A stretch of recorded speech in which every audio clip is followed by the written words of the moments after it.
Hello all. Now we're going to be focusing on the comprehensive problem for week 1. So what I have pulled up here on my computer is actually attached to the assignment under modules. So you can pull it up on your end, print it out, do whatever you'd like with it. And what we see here is all short-term and long-term liabilities are unpaid. Other expenses monthly represent cash spent without a record. So sometimes she spends things and does not record it.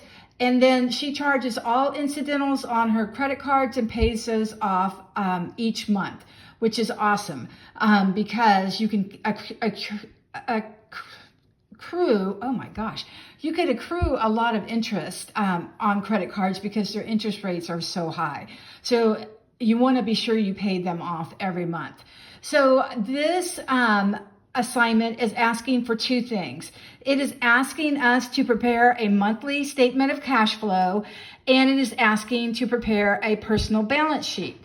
So we're going to start with the monthly statement of cash flow. So what do we need? We have 2 things, right? So first it's the monthly statement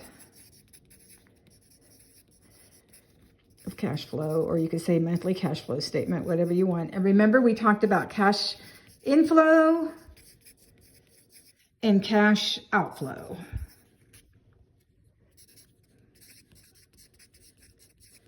So now we're going to go through this list, and not everything is going to be under either cash inflow or cash outflow because we're also preparing a balance sheet.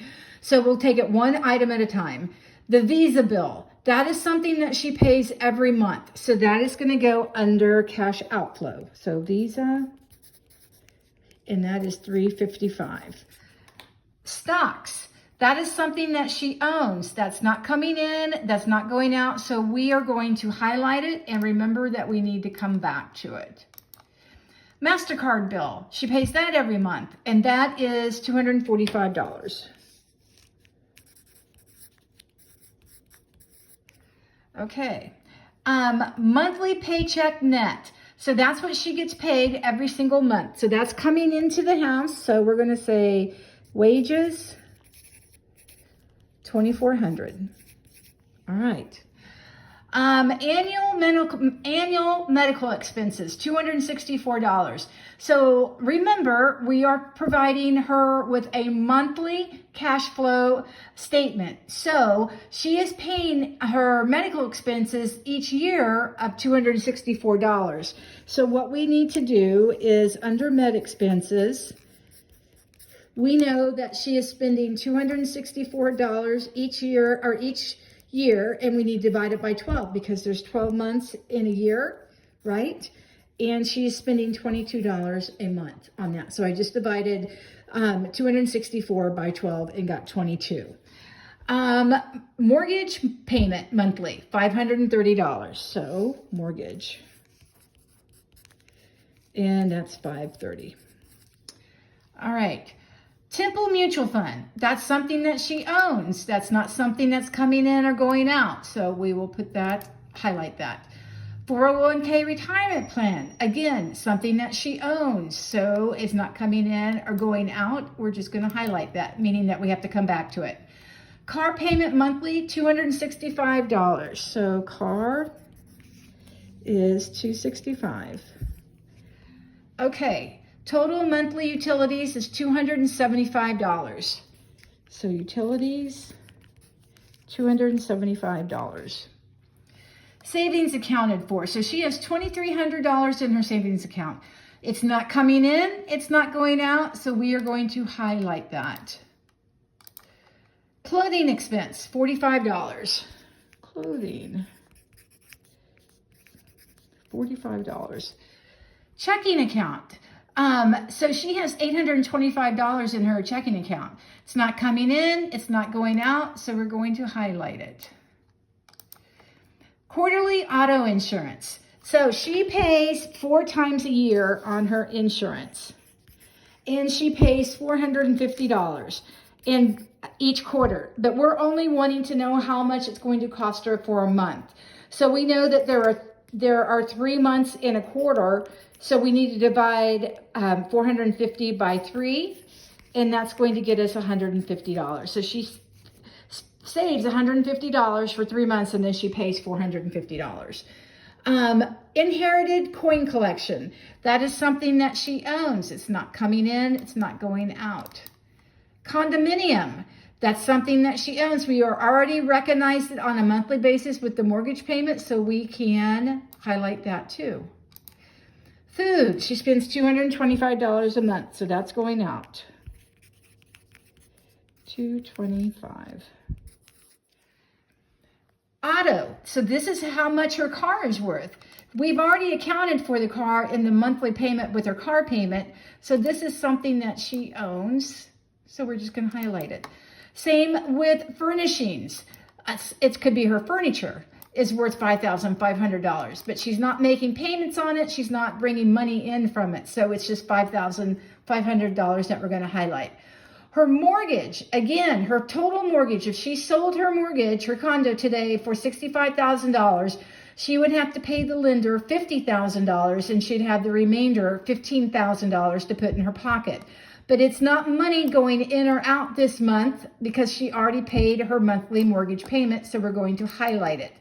Same with her car loan. Her car is worth $9,000, but she owes $42.25 on it. So if she sold it today, she would have to pay the lender the $4,225, and she could keep the rest.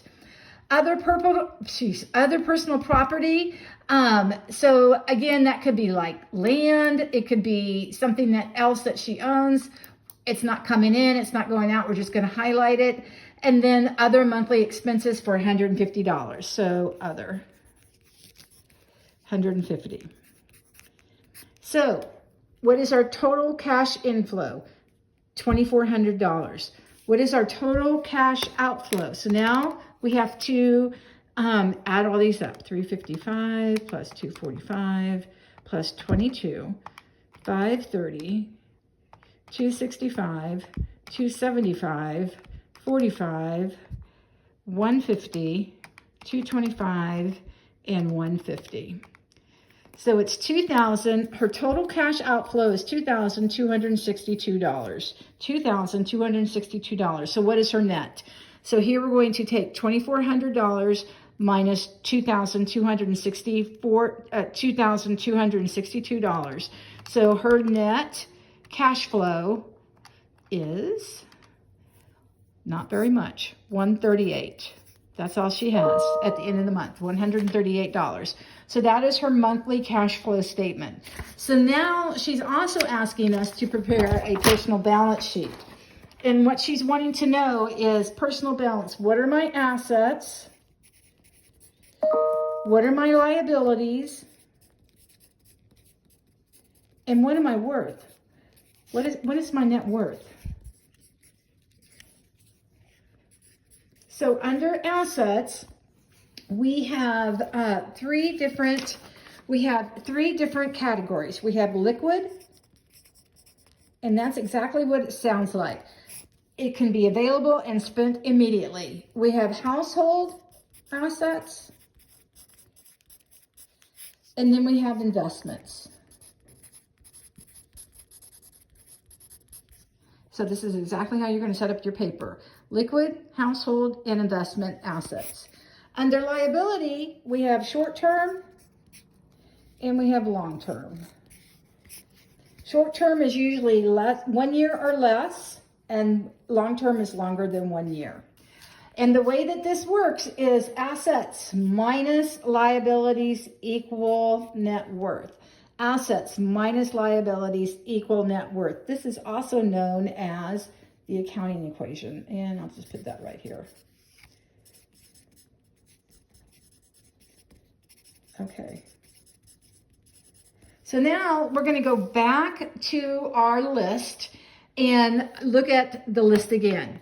So we don't have to do anything with the Visa because that was on the monthly cash flow statement. But stocks, what is something? And is stocks liquid, household, or an investment? Stocks would be an investment. So you would list it under investment.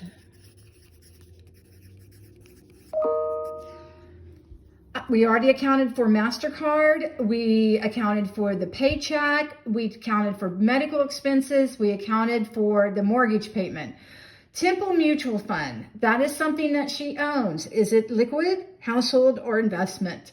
It would also be an investment. So I'm just going to put MF, TMF for Temple Mutual Fund, and that was $2,100.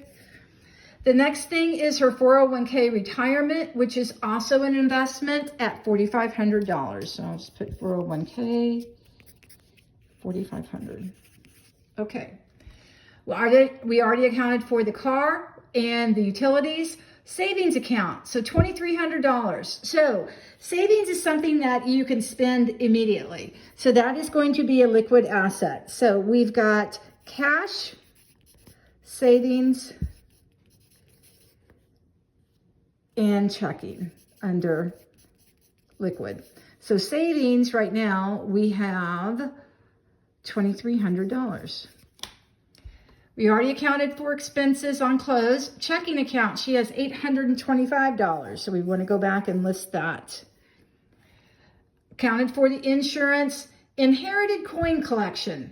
So that is usually something that somebody may invest in because they think that the coins will increase in value.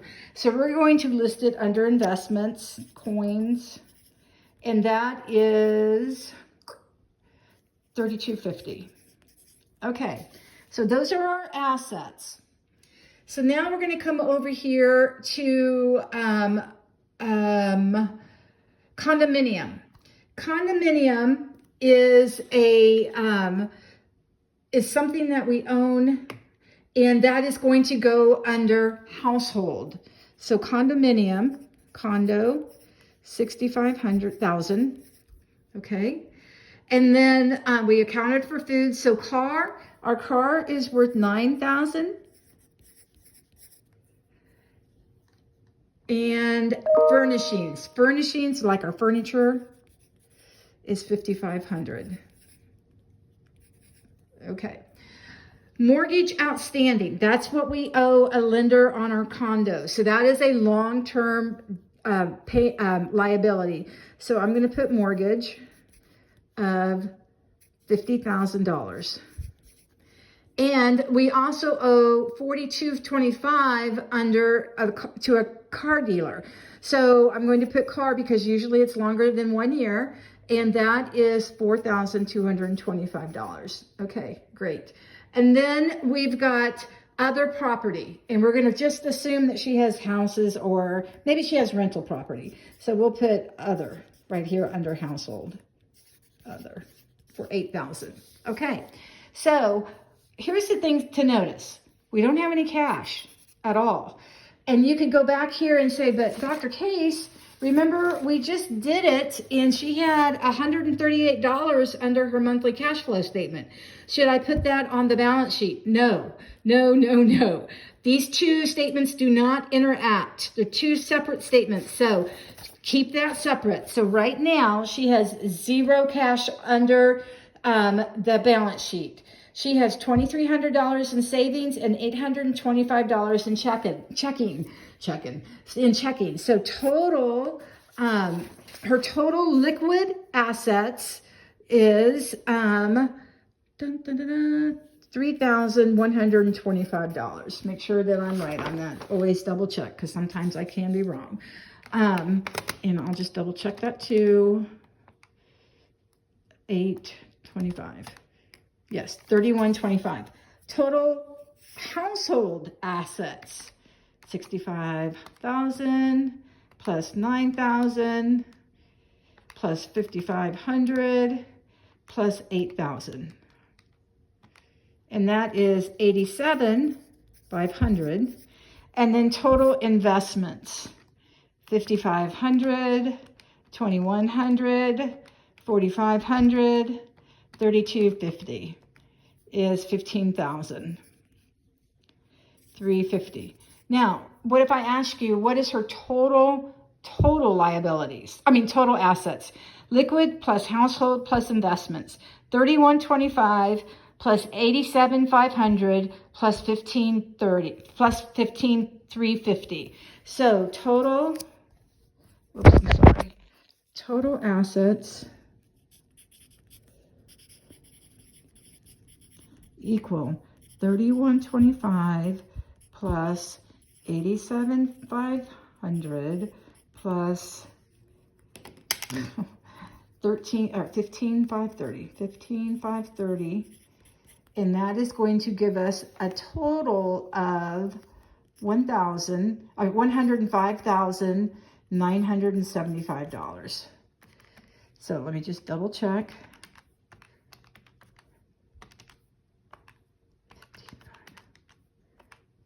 That is right, $105,975. Okay, for total assets, she has no short-term liability, so don't need to worry about that.